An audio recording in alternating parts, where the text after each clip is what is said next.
কিসের অনুষ্ঠান, এত কিসের আচরণ, এত কিসের ফুল জল, এত কিসের তেল মাখানি শিক্ষকরা বুক ফুলে শিক্ষকরা করবেন? ম্যাজিস্ট্রেট বেয়াদবের বাচ্চা, বেয়াদব কোথাকার, শয়তানের বাচ্চা, শয়তানের কথাকার। তুমি ম্যাজিস্ট্রেট হয়েছ, তুমি শিক্ষকদের কাছে পড়নি, আদব শিখনি, আখলাক শিখনি, ভদ্রতা শিখনি, চরিত্র শিখনি। তোমার বাবা মা তোমাকে ভদ্রতা শিক্ষা দেয় নাই। যে অঙ্গনে তুমি ম্যাজিস্ট্রেট শিখাও সেই অঙ্গনে ভদ্রলোক বলতে কিছু নাই নাকি?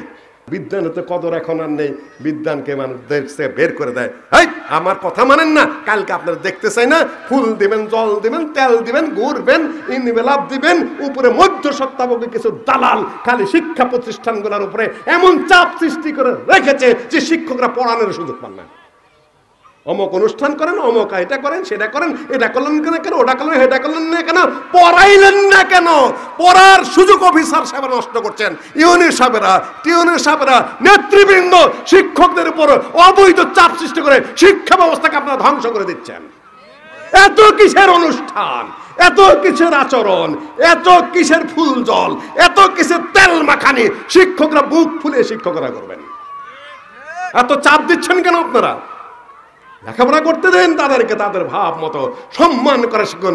ম্যাজিস্ট্রেটকে একেবারে প্রফেসরের গালে থাপ্পড় মারে, ম্যাজিস্ট্রেট বেয়াদবের বাচ্চা, বেয়াদব কোথাকার, শয়তানের বাচ্চা, শয়তানের কথাকার।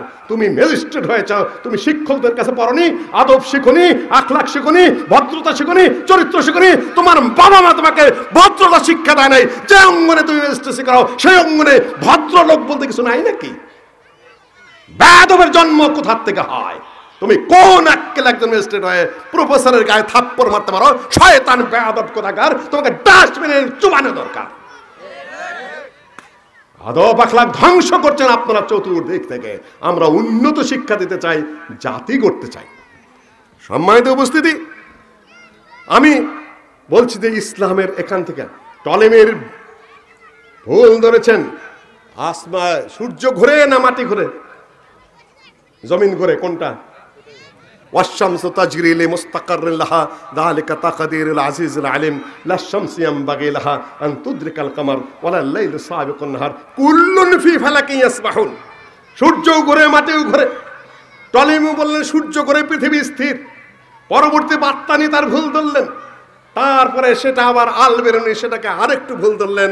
মুসলিম দুই বৈজ্ঞানিক যেটা বলেছে সেটাই রাইট। এখন সূর্যও ঘুরে, মাটিও ঘুরে, কোরআন তাই বলে, কিন্তু একটা স্পিন করতে করতে ঘুরে আরেকটা প্রদক্ষিণ করে।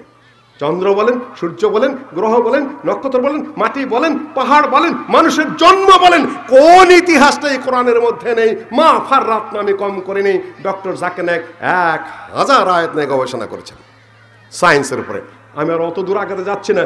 এখন আসুন ইসলামী বিদ্যা দিয়ে আপনার কি হবে, প্র্যাকটিক্যাল কিছু কথাবার্তা বলি। ডক্টর জাকির নায়েকের আলোচনার পরে ডক্টর আব্দুল বারী সাহেব, যিনি ভাইস চ্যান্সেলর ছিলেন, গ্র্যান্টস কমিশনের চেয়ারম্যান ছিলেন, ধর্ম বিজ্ঞান প্রগতি নামে একটা বই আছে। কে বলেছেন বলেন? পড়েন নাই? পড়েন কার বই? পড়তেছেন কার বই আপনারা? সবাই খালি নিজেদের নোট নিয়ে নিয়ে এসে চালাইতেছে। আপনি কাফি সাহেবকে চেনেন না, কাফি সাহেবের বই চেনেন না, ডক্টর আব্দুল বারীকে চেনেন না, তার বই চেনেন না, তো পড়েন কি? শিখেন কি? টিকতে পারবেন না। Survival of the fittest. Doctor Abdul Bari সাহেবের সাথে এবং ডক্টর গালেব সাহেবের মধ্যে বৈঠক হয়েছিল, ঐক্যের একটা বৈঠক সোনারগাঁও হোটেলে। আমার সেখানে বসার সুযোগ হয়েছিল। সেখানে ভাইস চ্যান্সেলর সাহেব, আল ইমাম ইউনিভার্সিটির ভাইস চ্যান্সেলর, যে ইউনিভার্সিটির আমি ছাত্র ছিলাম, তখন ধর্মমন্ত্রী হিসাবে, বাচ্চার উপদেষ্টা হিসাবে স্পেশাল বিমান নিয়ে এসেছিলেন আহলে হাদিসদের মধ্যে ঐক্য প্রতিষ্ঠা করার জন্য। কয়েকদিন ছিলেন বৈঠকে। ডক্টর গালেব সাহেবের কল্যাণে আমি সেই বৈঠকে উপস্থিত থাকতে পেরেছিলাম। তিনি একটা কথা বলেছিলেন, এটা কিন্তু ডারউইনের থিওরি, যে সার্ভাইভাল অফ দ্য ফিটেস্ট, তোমাদের মধ্যে যে ফিট সেই টিকবে, আল বাকাউলিল আসলাহ। আপনার টিকার যোগ্যতা নেই, যতক্ষণ খালি ওয়াজ শুনবেন আর করবেন। টিকার যোগ্যতায় আপনারা নেই, আমরা নেই। টিকার মতো অবস্থানে যেতে হবে। সারভাইভ করার মতো যোগ্যতা না থাকলে সে সারভাইভ করবে না। সম্মানিত উপস্থিতি, দ্বীনি প্রতিষ্ঠান হবে, এখানে কোরআনের হাফেজ হবে, কোরআনের আলিম হবে, কোরআন এবং হাদিসের পণ্ডিত হবে, বিদ্বান হবে। পণ্ডিত বলি না, পণ্ডিত হলো আপনার হিন্দুদের একটা ধর্মীয় ডিগ্রি, ওটা আমরা মুখে বলতে চাই না, এড়িয়ে চলতে চাই। বিশারদও বলবো না, বিশারদ হলো আবার বৌদ্ধদের। বৌদ্ধদের ধর্মীয় ডিগ্রির নাম কি? বিশারদ। আর হিন্দুদের ধর্মীয় ডিগ্রি কি? পণ্ডিত। কাজে আমরা বিশারদ পণ্ডিত এগুলো আমরা এখানে বলতে চাই না। আমাদের হলো আলেম। কোরআন পড়বে, দুনিয়ার এলেম হবে, আখেরাতের এলেম হবে, মর্যাদা হবে। রুজি রেজেক কার হাতে? কার হাতে? অবিসসামাই রিজকুম ওয়া মা তুআদুন। আকাশে তোমাদের রেজেক, আল্লাহ রেজেক দিবেন, তোমার রেজেকের চিন্তা নেই। তাবদু দেখো পাখিরা, তাগদু খিমাসা ওয়া তারুহু বিতানা, সকালে বাসার থেকে বের হয়ে যায় পেট খালি রেখে, বিকালে পেট পুরে তারা ফিরে আসে। এই বাংলাদেশে যদি 17 কোটি মানুষ থাকে, 21 লাখ মানুষ মাত্র সরকারি চাকরি করে, বাকি 16 কোটি 89 লক্ষ মানুষের রেজেক কে দেয়? তাদেরকেও আল্লাহই দেয়। কিন্তু যাদের সরকারি চাকরি নাই, এই যে 16 লক্ষ, তারপরে কি 79 না 69 লক্ষ, 16 কোটি 79 বা 69 লক্ষ মানুষের রেজেক কোথা থেকে আসে? কোথা থেকে আসে? চাকরি করে জীবন যাপন করতে হবে, আপনাকে বলেছে কে? আপনি চাকরির জন্য তো পাগল হয়েছেন কেন? পদে পদে বাদাম বেচেন। লিবিয়ার অত্যাচারী শাসক হলো গাদ্দাফি, ছাত্র তার চাকরি করতো না। ইউনিভার্সিটির মাঠে ছাত্র ধরে ধরে এনে ফাঁসি দিত, ছাত্রদের দেখা বাধ্যতামূলক।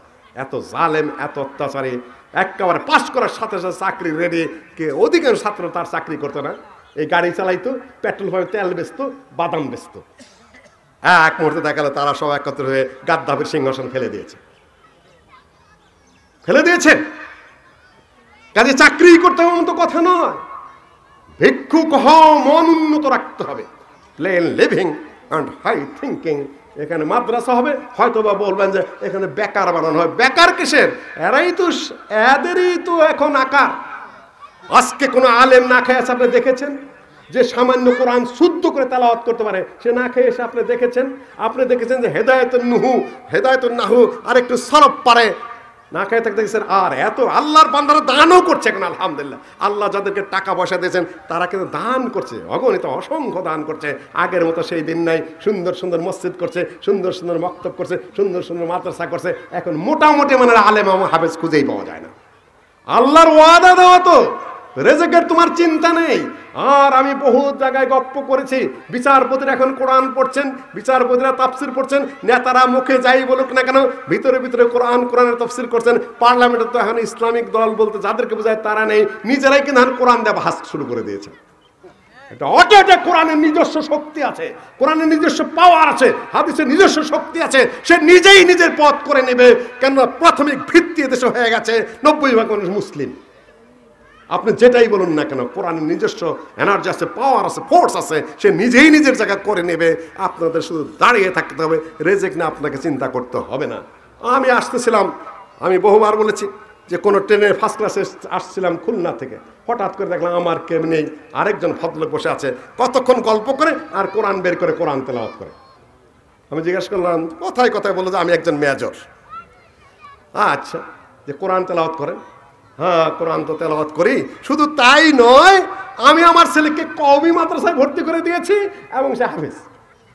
বহু বড় বড় মানুষ যাদেরকে বলি তাদের ছেলেবেলা এখন কওমি মাদ্রাসা, বিভিন্ন মাদ্রাসা কোরআন হেফজ দিয়ে দিয়েছে। তারা দেখেছে, তারা বিচারপতি হয়েও দেখেছে, আর্মি জেনারেল হয়েও দেখেছে, নেতা হয়েও দেখেছে। এক বিষাদ, এক বিমর্ষ জীবন যেখানে কোরআন হাদিস নাই। আলা বিযিকরিল্লাহি তাতমাইনুল কুলুব কাদ জাআতকুম মাউইযাতুম মির রাব্বিকুম ওয়া শিফাউন লিমা ফিস সুদূর। সেখানে শান্তি নেই, অশান্তি। সেদিন এক আপা ফোন করেন বারবার কল্যাণপুর থেকে, আমাকে ফোন করে বলছে যে ভাই আমাকে এই দোয়াটার ব্যাপারে একটু বলেন তো। অমুক জায়গায় গিয়ে তো শুনলাম এই অবস্থা। বললাম যে আপা আপনার পরিচয় তো দিলেন না। যে আমি বহুত আগে ঢাকা ইউনিভার্সিটি থেকে ইংরেজিতে অনার্স মাস্টার্স পাস করে অধ্যাপক ছিলাম। তাহলে আমার দুলাভাই ছিলেন আনন্দমোহন কলেজের রিটায়ার্ড প্রফেসর আনিসুর রহমান সাহেব, মোল্লা রমজান আলী সাহেবের ছেলে। উনি দোয়ার উপরে ইংরেজিতে দোয়াগুলা লিখে ইংরেজি অনুবাদ করে দিয়েছেন। শুনি একটু বিরক্ত হলেন যে ভাই ইংরেজি পড়ে পড়ে অতিষ্ঠ হয়ে গেছে পড়ায়, এখানে আমার কোনো শান্তি নাই, আমি শান্তি খুঁজে পেতে চাই। কোরআন এবং হাদিসের দোয়া কোথায় আছে সেটা আমাকে বলেন। আমি ইংরেজিতে অনার্স পাস বলে ওখানে আমি শান্তি খুঁজে পাইনি। শিফাউল লিমা ফিস সুদূর, এইখানের শান্তি। দুনিয়ার শান্তি, আখেরাতে মুক্তি। কোরআন এবং হাদিসের মধ্যে আপনি কোথা দিয়ে ঘুরছেন? রেজেক আল্লাহ দিবেন, আপনি টেকনিক্যাল শিখবেন, শিখুন, ইঞ্জিনিয়ার হন, বৈজ্ঞানিক হন, ডাক্তার হন, যা মনে তাই হন, ওটা আপনার জীবনের প্রয়োজনে করবেন। কিন্তু জ্ঞানের প্রয়োজন, এলেম কোনটা? ওগুলো টেকনিক্যাল নলেজ পৃথিবীতে চলার জন্য, ওগুলাকে এলেম বলেন এই কোরআন সুন্নাহ। এলেম হলো কোরআন এবং হাদিসের মধ্যে, ওগুলো আপনার প্রয়োজনে আপনি করবেন। এই যে হাল চাষ করতেছে, ওইটাই এগ্রিকালচার উন্নত বলে, সুতারে কাঠের কাজ করতেছে না, ওইটাই বড় হয়ে ইঞ্জিনিয়ারিং হয়ে গেছে। আপনি কবিরাজি বড় হইতে হইতে কি ডাক্তার হয়ে গেছে। জীবনের প্রয়োজন, ওগুলাকে এলেম বলা হয়নি। এলেম কোথায়? কোরআন এবং হাদিসে। আপনি কোরআনের হাফেজ হন, কোরআন শিখুন, হাদিস শিখুন। এখানে ইনশাআল্লাহ ভাইরা দিনই প্রতিষ্ঠান করবেন, সেটা বড় প্রতিষ্ঠানে রূপান্তর হবে। আল আজহারের মতো হোক, মদিনা ইউনিভার্সিটির মতো হোক, যাত্রাবাড়ির মতো হোক, যে ধরনের হোক না কেন, এখানে আলেম পয়দা হবে, দিন শিখবে তারা। এ মাসুম কলিয়া ঝুল রহে হ্যায় দিনদারি কে ঝুলে মে, এই দিনদারির উপরে ছাত্র ছেড়ে দিবেন, আপনার পাহারা দিতে হবে না। দিনদারি পরহেজগারে তাকওয়াই তাদেরকে পাহারা দেবে, শিক্ষকরাই তাদেরকে পাহারা দিয়ে গড়ে তুলবেন। তাদের বিদ্যায়, বুদ্ধিতে, জ্ঞানে, কোরআনে, হাদিসে, আদবে, আখলাকে, উন্নত চরিত্রে। এবং আপনার জানাজার দোয়া আপনার ছেলেই পড়বে। এর চেয়ে বড় নিয়ামত কি? জান্নাতে গিয়ে দেখবেন আপনার পদোন্নতি হচ্ছে, জিজ্ঞাসা করবে যে কি পদোন্নতি হচ্ছে কেন আমার জান্নাতে, কারণ কি? ফেরেশতা জবাব দিবে, তুই যে দুনিয়ায় ওয়ালাদুন সালে রেখে এসেছিলে, সে তোমার জন্য দোয়া করছে, আর জান্নাতে তোমার পদোন্নতি হচ্ছে। বাড়ির থেকে বের করে দেবে আপনার শিক্ষা শিখে ঘর থেকে, তাই কি হবে? হবে না। ইসলামী শিক্ষার সাথে আধুনিক শিক্ষার সুন্দর সমন্বয়ের প্রয়োজন। ইনশাআল্লাহুল আজিজ এখানে খোলা ময়দান পড়ে আছে। হয়তো কেউ মনে করবেন আহলে হাদিসের এখানে আবার এরা লামজহাবি, এরা শিয়া, এরা কাদিয়ানি, এই সেই হিংসা বিদ্বেষ ছড়ানো শুরু হয়ে যাবে এখনই। নো নেভার, এগুলা কোনো কথা নয়, এগুলা মিথ্যুকরা ভুয়া কথা। কোন কাহাতা হয় কে হাম और तुम में जुदाई होगी, ये हवाई किसी दुश्मन ने उड़ाई होगी। কে বলেছে হানাফির সাথে আহলে হাদিসদের একেবারে ঘোষিত যুদ্ধ আছে? আল্লামা কাফি সাহেব প্রমাণ করেছেন। ফেরকাবন্দি বনাম অনুসরণী ইমামগণের রীতির মধ্যে ইমাম আবু হানিফার বিরুদ্ধে যত অভিযোগ রয়েছে, সব অভিযোগের খণ্ডন কাফি সাহেব করে দিয়েছেন। আর আপনি বলছেন যে হানাফিদের সাথে আহলে হাদিসের ঘোষিত শত্রুতা আছে, আর কয়েকটা বান্দর শুধু খামাখা লাফায় আর হানাফিদের বিরুদ্ধে খোঁচাইতে থাকে, আর আহলে হাদিস মনে করে যে এগুলোই আহলে হাদিসের মহান নেতা। নো নেভার, প্রত্যাখ্যান করার সময় এসেছে আপনাদের। আপনাদের বিদ্যা অর্জনের সময় হয়েছে। দরকার নেই আমার ঘরে ঘরে অত এই সবার নামে হুদা বান্দর নাচানোর দরকার নেই। কিছু মনে করবেন না, হয় তোমরা লেখাপড়া করে সুন্দর মার্জিত কথা বলো, না হলে আপনার প্রত্যাখ্যান করুন। আহলে হাদিসদের স্টেজে চলে যেতে হবে। এই দুনিয়ায় বিদ্যা বলতে ইসলামিক বিদ্যাই থাকবে, কোরআনের বিদ্যাই থাকবে, হাদিসের বিদ্যাই থাকবে। সবাই এসে ভর্তি হবে এখানে। আমার ধারণা আগামী 20 বছরের মধ্যে প্রতিটা মানুষ ইসলামী বিদ্যা এসে ইসলামী বিদ্যা অর্জন করবে। বিচারপতি সাহেবও আসবেন, এমপি সাহেবও আসবেন, মেম্বার সাহেবও আসবেন, চেয়ারম্যান সাহেবও আসবেন, ডিসি সাহেবও আসবেন, ওসি সাহেবও আসবেন, ইউএনও সাহেবও আসবেন, টিএনও সাহেবও আসবেন। সব এসে ইসলামী বিদ্যা যেটা সবার জন্য ওপেন, মসজিদ যেরকম সবার জন্য ওপেন, ইসলামী বিদ্যার জায়গা সেরকম সবার জন্য ওপেন। আমার এটা ধারণা যে পৃথিবীর ওই আয় উপার্জনের ক্ষেত্র আলাদা, আর এখানে বিদ্যার জন্য, এলেমের জন্য সবাই মাদ্রাসামুখী হবেন। হয়ে গেছেন, অনেকটাই হয়ে গেছেন।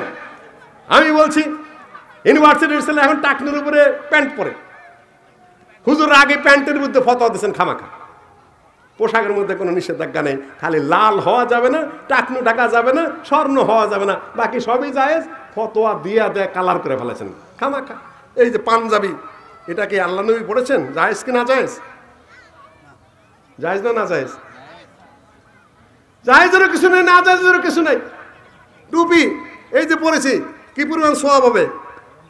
পোশাক, লেবাস ফতোয়া দিয়ে দেয় গারত করে ফেলেছে। সেই দিন ডক্টর মুজাফর পাস করলে আল্লাহ টুপি একটা শিখছে, ওরে কথা হইতেছে টুপির বেইজ্জতি করছে, মোরতাদ হয়ে গেছে, কাফের হয়ে গেছে, দুনিয়া শুদ্ধা। আরে আল্লাহর বান্দা, তুমি প্রমাণ করো যে টুপি খুব একটা সম্মানিত জিনিস। তুমি কে বলেছে? দাড়ি ওয়াজিব, পাগড়ির ব্যাপারে অনেক হাদিস আছে, কিন্তু এইটার মধ্যে এটা মানুষের আদত, অভ্যাস।